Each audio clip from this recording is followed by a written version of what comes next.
Dans le XVIIe siècle, une certaine Madame Guyon était une femme d'une grande profondeur dans le Seigneur. Elle connaissait clairement la différence entre les péchés et l'âme.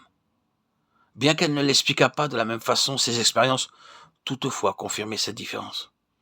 Elle était née en France, où elle fut élevée, et sa famille fréquentait le monde de la noblesse. Or, elle appréhendait beaucoup, chaque fois qu'elle allait à Paris, d'être troublée intérieurement par ce qu'elle voyait. Plus tard, Madame Guyon eut une victoire complète sur cette tentation.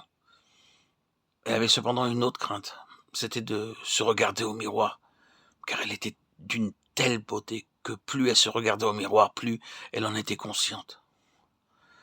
Même la manière de se tenir pendant qu'elle marchait était de loin plus exquise que celle des autres femmes. Les expériences de cette femme servent sans doute à illustrer la vie de l'âme. L'âme est la nature même de l'homme.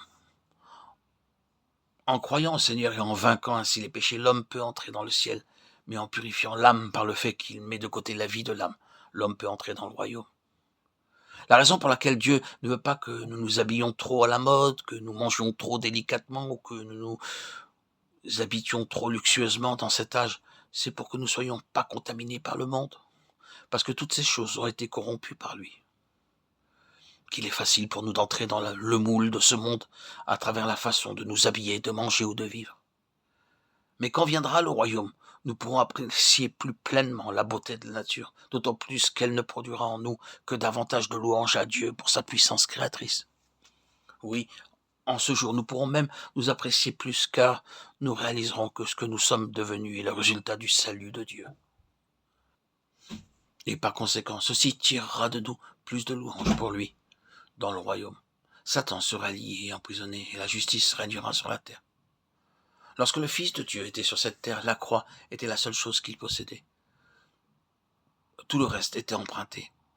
La crèche était empruntée, l'auberge était empruntée, l'annon sur lequel il entra à Jérusalem était emprunté, la chambre dans laquelle il mangea pour la fête de la Pâque était empruntée, et finalement le tombeau dans lequel il fut enterré était emprunté. Tout dans ce monde, excepté la croix, fut emprunté par le Seigneur. Pourtant, combien nous sommes différents de lui.